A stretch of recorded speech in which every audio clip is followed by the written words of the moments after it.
Oke, mari Bapak Ibu yang dikasih Tuhan, sebelum kita belajar mengenai satu topik yang sangat penting di dalam hidup orang Kristen, yaitu lahir baru atau lahir kembali, kita lebih dulu datang kepada Tuhan di dalam doa. Bapa yang Maha Kasih, Yesus Tuhan kami bersyukur, berterima kasih karena malam yang indah kami boleh datang menghampiri Dikau. Berkati kami dengan firman-Mu, sehingga seusainya kami belajar bersama-sama, kami akan beroleh berkat yang sama, berkat yang luar biasa, yang akan menuntun hidup setiap kami menjadi anak-anak Tuhan, yang memiliki kehidupan semakin hari semakin berkenan di hati-Mu. Oleh karena itu Tuhan, berbicaralah untuk kami siap mendengar akan firman-Mu. Di dalam nama Tuhan Yesus, kami percaya dan sudah berdoa. Amin. Amin. Saudara yang dikasih oleh Tuhan, saya ingin mengingatkan, siapkan Alkitabnya, juga mungkin alat tulisnya, karena nanti akan banyak ayat-ayat yang Bapak Ibu perlu catat, sehingga seusainya kita diskusi bersama-sama, Bapak Ibu bisa merenungkan kembali, mengulang kembali, untuk mencocokkan keterangan saya dengan catatan, dengan ayat-ayat Alkitab yang nanti ditulis. Saudara, ada istilah yang terkenal sekali, sudah dikenal oleh kita sebagai orang Kristen, yaitu lahir baru. Atau yang dikatakan oleh Tuhan Yesus, lahir kembali. Yesus Tuhan menyampaikan kata-kata ini pada saat dia mengadakan percakapan dengan Nikodemus. Saudara, saya bacakan lebih dulu Yohanes pasal 3 ayat 1 sampai dengan ayat yang ke-6. Judulnya percakapan dengan Nikodemus. Adalah seorang Farisi yang bernama Nikodemus, seorang pemimpin agama Yahudi. Ia datang pada waktu malam kepada Yesus dan berkata, "Rabi, kami tahu bahwa engkau datang sebagai guru yang diutus Allah. Sebab tidak ada seorang pun yang dapat mengadakan tanda-tanda yang engkau adakan itu jika Allah tidak menyertainya."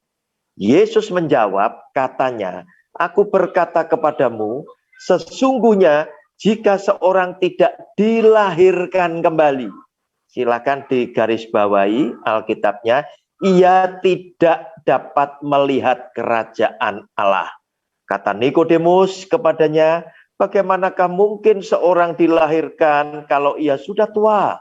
Dapatkah ia masuk kembali ke dalam rahim ibunya dan dilahirkan lagi?"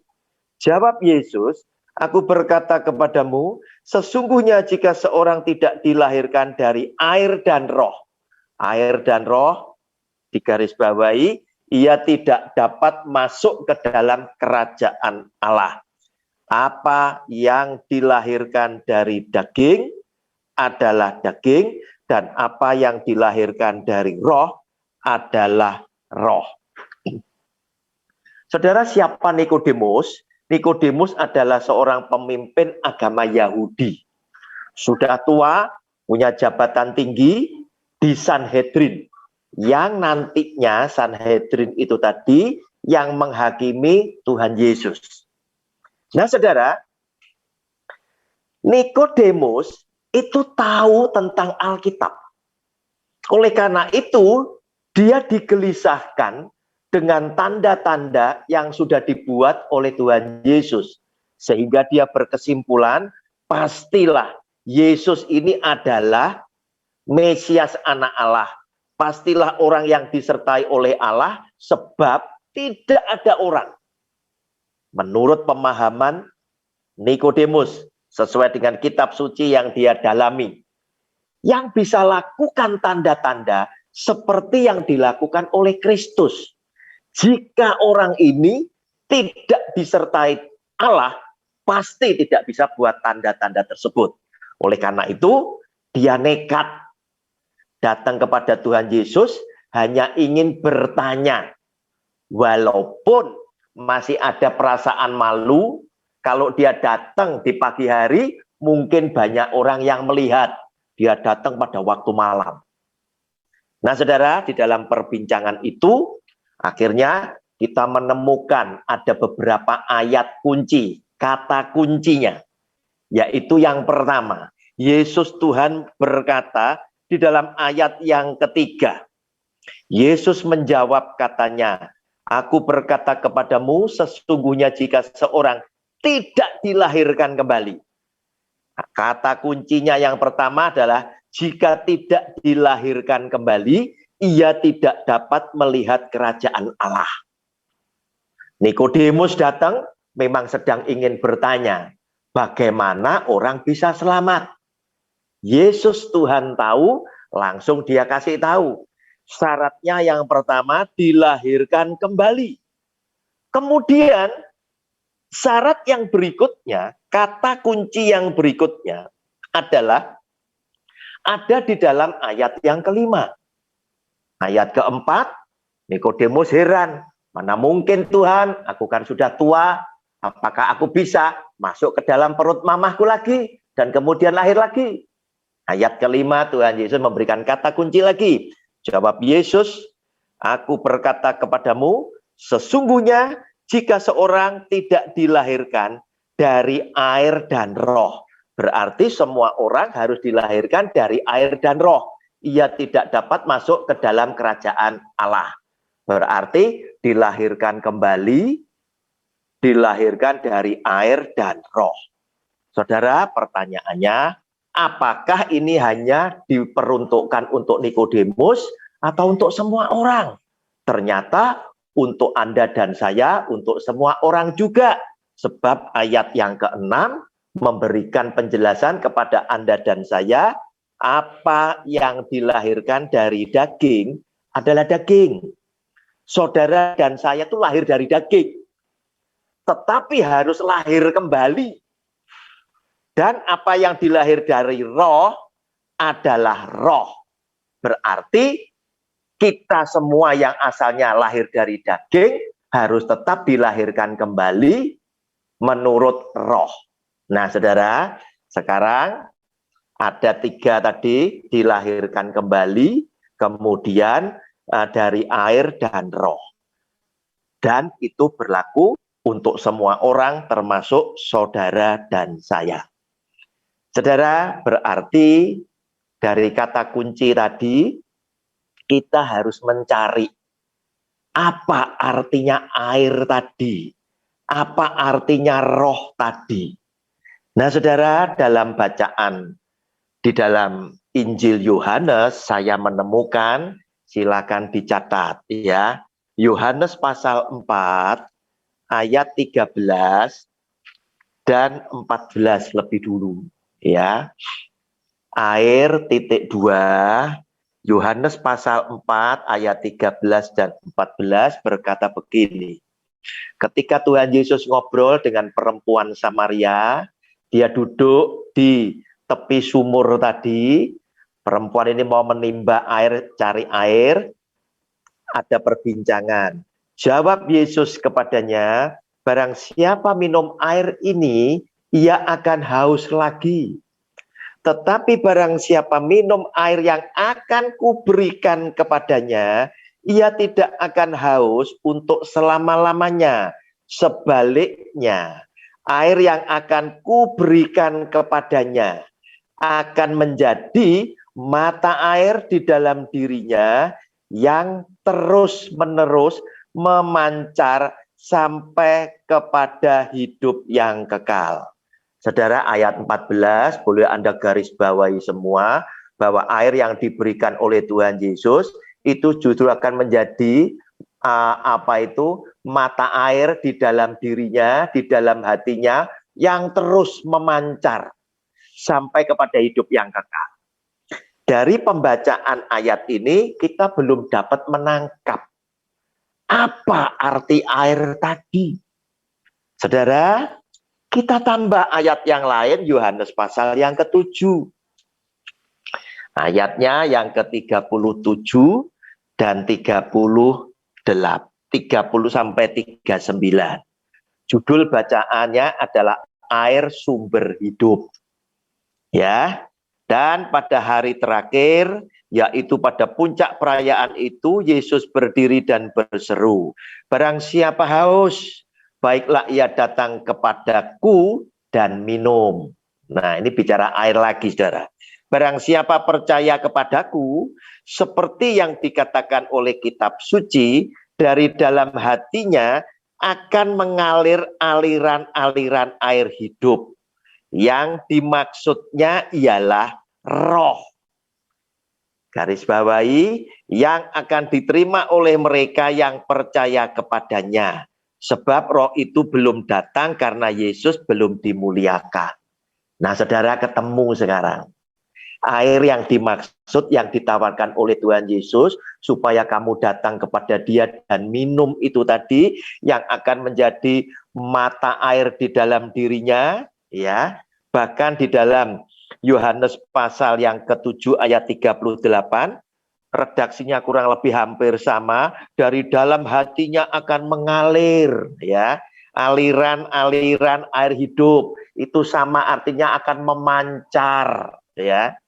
Nah, saudara, ditegaskan di dalam ayat 39, ya, yang dimaksudkannya ialah roh. Air itu tadi adalah roh. Dan roh tadi diberi keterangan dengan kalimat yang di belakangnya, yang akan diterima oleh mereka yang percaya kepadanya. Percaya kepada roh itu, sebab roh itu belum datang. Karena Yesus belum dimuliakan. Kira-kira siapa? Air itu ternyata adalah Roh Kudus. Karena ada keterangan sebab roh itu belum datang. Karena Yesus belum dimuliakan. Kapan Yesus Kristus Tuhan dimuliakan? Adalah ketika dia mati pada hari Jumat. Tetapi dia dibangkitkan oleh Bapaknya pada hari yang ketiga. Pada hari Minggu dia dibangkitkan kembali oleh Bapaknya. Kemudian dia menampakkan diri, dia naik ke surga, dan roh yang dijanjikan itu turun. Ya, Roh Kudus itu tadi. Nah, saudara, berarti kita bisa menyimpulkan apa yang dimaksud dilahirkan kembali dari air dan roh. Air itu ternyata adalah Roh Kudus. Saudara, dicatat dulu, air ternyata adalah Roh Kudus. Kalau saudara minum air tadi, minum Roh Kudus tadi, artinya bukan minum seperti biasa tadi, tetapi menerima Roh Kudus. Roh Kudus itu akan tinggal di dalam diri Anda menjadi mata air yang memancarkan, ya. Mata air ini memancarkan aliran-aliran air hidup sampai kepada hidup yang kekal. Ayat 38 Yohanes pasal 7 ditegaskan lagi, dari dalam hatinya akan mengalir aliran-aliran air hidup, sama dengan yang dikatakan di dalam Yohanes pasal 4 ayat 14. Clear ya, air adalah Roh Kudus. Nah, saudara, kemudian kita bertanya, Roh Kudus yang seperti apa? Nah, saudara, kenapa saya harus mengatakan dengan pertanyaan seperti ini? Karena saya ada melihat, ya, ada gereja tertentu di dalam tanda kutip, pengajar, pembicara, pendeta tertentu di dalam tanda kutip, yang memberikan pelajaran salah, kemudian Anda, para jemaat, itu jadi bingung, ya, di mana mereka berkata, bukti engkau dibaptis oleh Roh Kudus, kamu berbahasa roh. Tidak ada urusannya dengan ini, saudara. Anda bisa berbahasa roh bukan karena Anda dibaptis oleh Roh Kudus, bukan, karena Anda dikaruniai oleh Tuhan dari salah satu karunia Roh Kudus, yaitu berbahasa roh. Nah, saudara, nanti dibuktikan lewat ayat Alkitab, Roh Kudus yang seperti apa, ya. Sebab ketika pengajaran ini diterima sebagai satu kebenaran, orang Kristen tanpa sadar terbelah, terpecah jadi dua. Yang satunya bisa bahasa roh, satunya tidak bisa bahasa roh. Yang bisa bahasa roh ya terkadang menyombongkan diri, merasa imannya, rohaninya lebih tinggi daripada yang tidak. Yang tidak berbahasa roh bisa juga jadi minder ya, karena dia tidak dikaruniai, dia tidak bisa ya. Terus kemudian terjadi bisa perselisihan, terjadi perpecahan. Padahal itu salah ya, salah ya. Nah, saudara, yang betul gimana? Yang betul adalah Tuhan itu menyediakan Roh Kudus itu secara otomatis.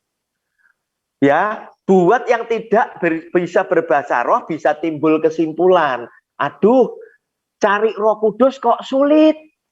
Buktinya sampai sekarang loh saya tidak bisa berbahasa roh. Padahal Roh Kudus itu sudah diberikan oleh Tuhan. Nah, saudara, kita lihat sekarang ayatnya ya. Lukas pasal 11 ayat 11 sampai dengan 13.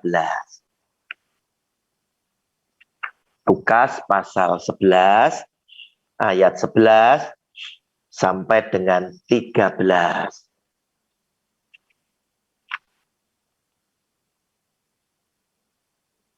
Bapa manakah di antara kamu jika anaknya minta ikan daripadanya akan memberikan ular kepada anaknya itu ganti ikan?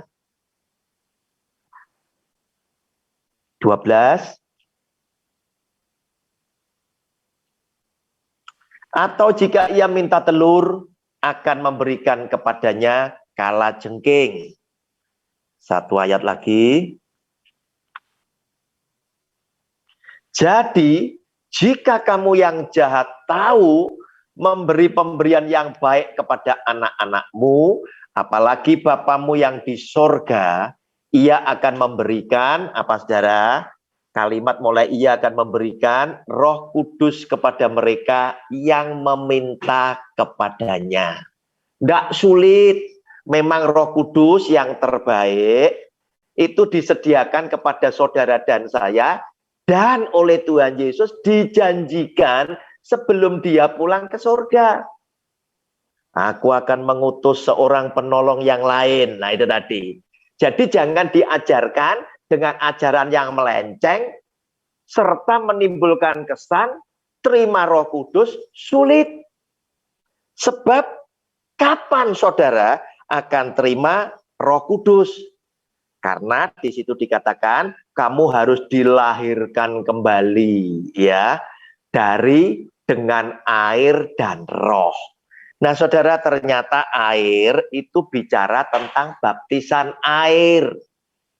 Sebagai tanda saudara bertobat setelah dengar firman Tuhan, kemudian mulai mengerti, Anda bertobat, kemudian Anda mau terima Yesus sebagai Tuhan dan Juru Selamat Anda pribadi, Anda terima baptisan air dalam nama Bapa, Anak, dan Roh Kudus. Anda terima Roh Kudus sekarang, begitu loh. Nah, saudara, air bicara tentang baptisan Roh Kudus, ya. Nah, saudara yang dikasih oleh Tuhan, sebab apa, saudara? Roh tadi, ya, lahir dari air dan roh. Dan roh tadi artinya adalah Roh Kudus itu sendiri. Ada di dalam ayat yang mana Yesus katakan, buka Yohanes pasal 14 ayatnya yang ke-26. 14 ayatnya yang ke-26.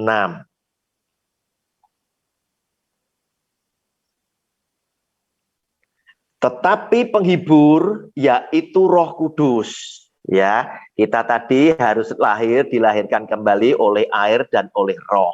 Roh adalah Roh Kudus, ya, yang akan diutus oleh Bapa dalam namaku. Dialah yang akan mengajarkan segala sesuatu kepadamu dan akan mengingatkan kamu akan semua yang telah kukatakan kepadamu.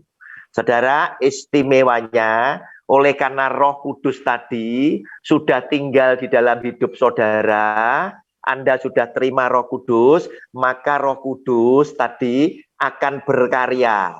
Di dalam bacaan tadi akan menjadi mata air yang selalu memancarkan aliran-aliran hidup sampai kepada hidup yang kekal. Ternyata lewat apa? Lewat Roh Kudus di dalam ayat 26 ini, di mana karena Anda menerima Roh Kudus 100% menjadi Tuhan dan Tuan atas hidupmu, maka dia akan berkarya 100% leluasa, dan dia akan, saudara garis bawahi, dialah yang akan mengajarkan segala sesuatu. Roh Kudus akan mengajarkan kepada Anda dan saya tentang segala sesuatu di dalam kehidupan ini yang baik dan benar, dan akan mengingatkan kamu akan semua firman yang telah kukatakan kepadamu, sehingga hidup kita dikuasai oleh Dia di dalam kontrol tangan Tuhan. Nah, saudara, luar biasa Roh Kudus ya. Nah, demikian pula saudara, Yesus Tuhan ingin lengkapi pengertian Anda dan saya lewat Yohanes 16 ayatnya yang ke-13. Dikatakan di situ, Yohanes 16 ayat 13, tayangkan.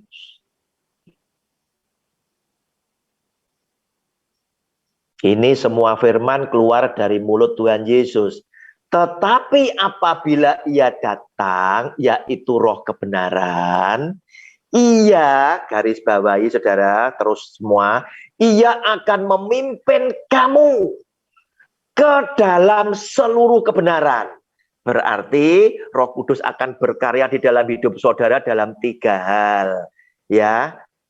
Yang pertama ngajar tentang segala sesuatu, kedua mengingatkan tentang firman Tuhan, ketiga Ia akan memimpin kamu ke dalam seluruh kebenaran, sehingga orang yang dipimpin dikuasai oleh Roh Kudus itu hidupnya jarang salah, sebab ia tidak akan berkata-kata dari dirinya sendiri. Roh Kudus tidak lakukan itu, tetapi segala sesuatu yang didengarnya itulah yang akan dikatakannya, dan Ia akan memberitahukan kepadamu hal-hal yang akan datang. Saudara, hal-hal yang akan datang, sehingga orang yang menyerahkan hidupnya dikuasai, dipimpin oleh Roh Kudus 100%, dia sebagai Tuhan dan Tuannya. Dia akan menjadi sahabat Allah yang bisa punya karunia untuk nubuat, garis bawahi. Dan Ia itu Roh Kudus akan memberitakan kepadamu hal-hal yang akan datang. Dan nubuat yang kau sampaikan itu adalah terjadi karena berasal dari Tuhan. Nah, saudara, kita tahu sekarang kita harus dilahirkan kembali, ya.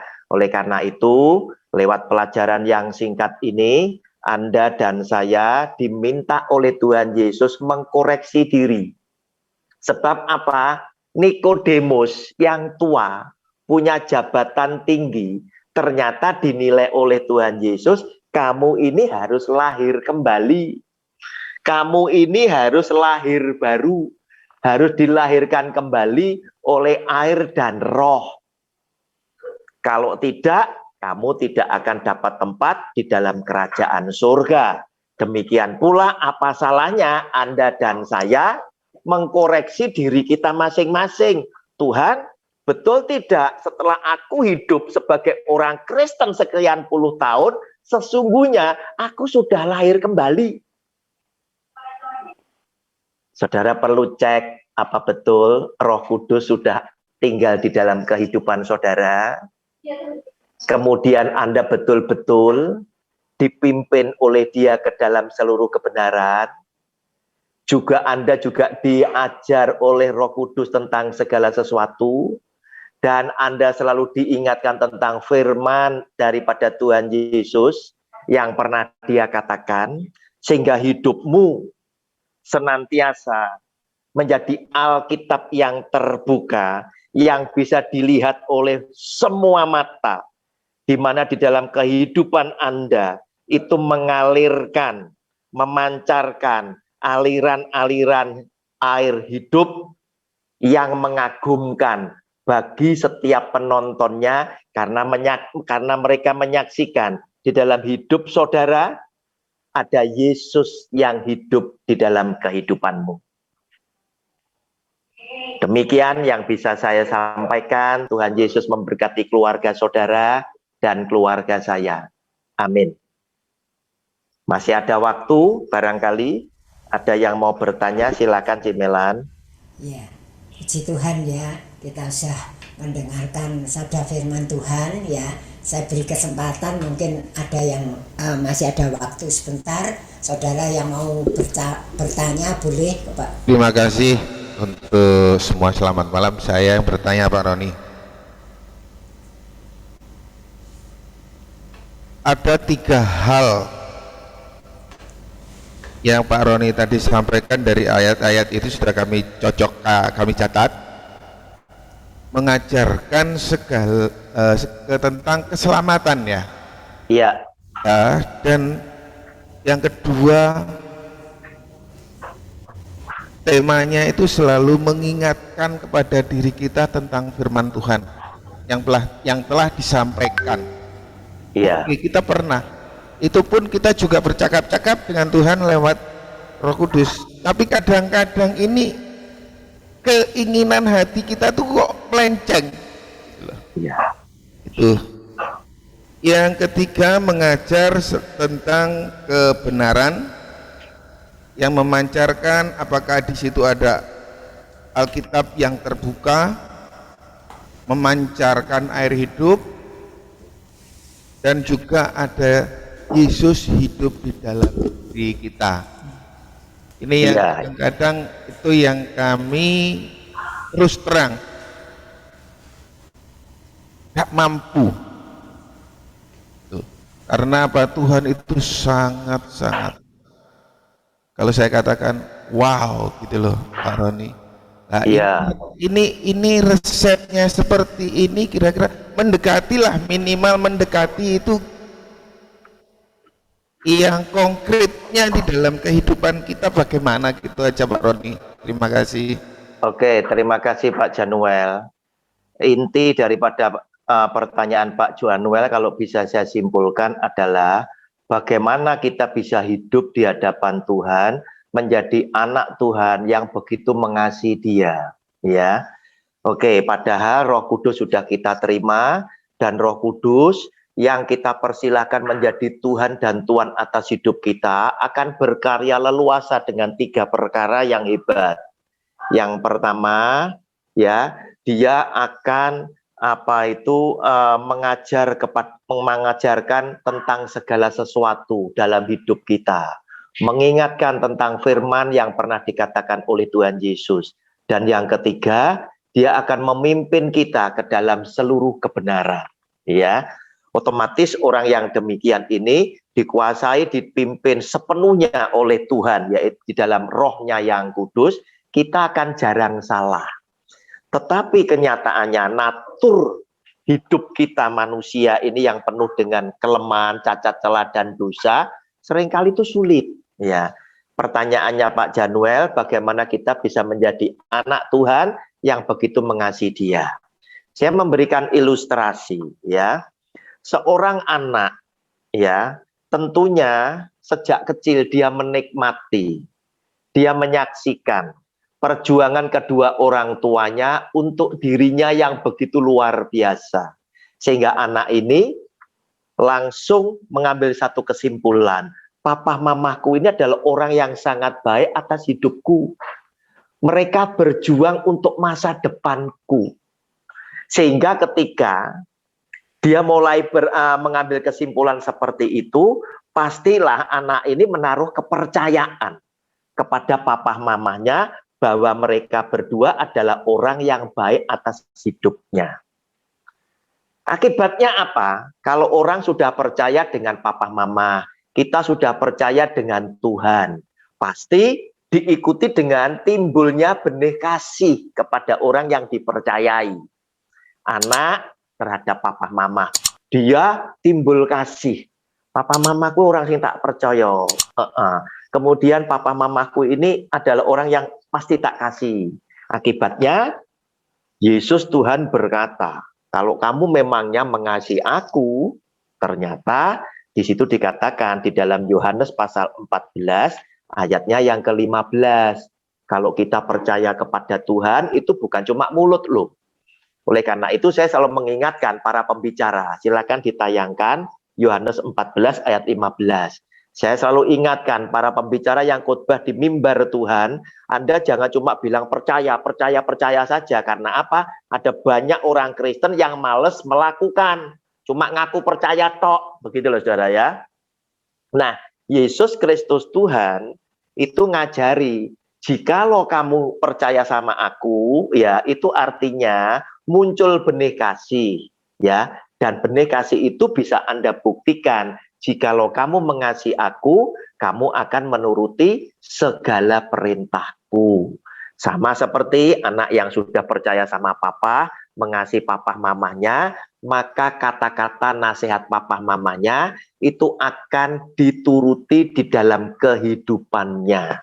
Nah sekarang, seberapa Anda bisa menuruti semua itu tergantung Pak Januel, kadar cinta sampean kepada Tuhan, kadarnya berapa. Kalau kadarnya jedok 100, ya Anda bisa melakukan seperti yang diminta oleh Tuhan. Sama seperti yang ada di dalam 1 Samuel pasal 3 ayatnya yang ke-19. Coba dilihat, ini kesaksian daripada orang yang namanya Samuel. Samuel itu nabi yang dinasarkan oleh mamanya sejak mamanya belum hamil, ya. Nah, ini dikatakan di sini. Dan Samuel makin besar dan Tuhan menyertai dia. Dan tidak ada satupun dari firman-Nya itu yang dibiarkannya gugur, garis bawahi. Berarti Samuel itu 100% itu mengasihi Kristus, mengasihi Tuhannya, sehingga semua perintah ya yang dia pahami, dia berusaha tidak satupun yang dia tidak bisa lakukan. Dia berusaha terus seperti itu. Nah, sekarang tergantung, ya tergantung. Contoh aja sederhana, ya. Kalau Anda cinta sama Tuhan, ya, saya setiap kali kalau saya khotbah selalu ngomong, ya, siapa yang hari ini datang ibadah telat? Nah, kalau Anda waktu saja untuk ibadah, datangnya tidak bisa tepat waktu atau lebih mendahului, pasti yang lain Anda pasti tidak bisa, pasti. Waktu itu bicara keikhlasan hati, belum ketoknya duit. Kalau waktu aja untuk Tuhan Anda datang suka telat, yang lainnya pasti Anda pasti banyak yang gagal pasti. Anda jadi pengusaha, bayar pun mesti telat. Kadang buka cek BG itu justru tanggal merah atau minggu, itu pasti. Kenapa? Karena waktu belum keluarkan duit, waktu baru manajemen hati. Nah, padahal kalau Anda diundang oleh pejabat yang lain, ditulisi dalam undangan, mohon hadir 15 menit sebelum acara. Anda bisa datang loh. Tetapi kalau ibadah, Anda selalu berpikir, ini masih pujian. Nah, nggak boleh seperti itu. Kalau engkau betul-betul menaruh hormat kepada Tuhanmu, engkau mulai awal. Jangan izinkan Tuhanmu datang, kamu belum tiba. Demikian Pak Januel, terima kasih.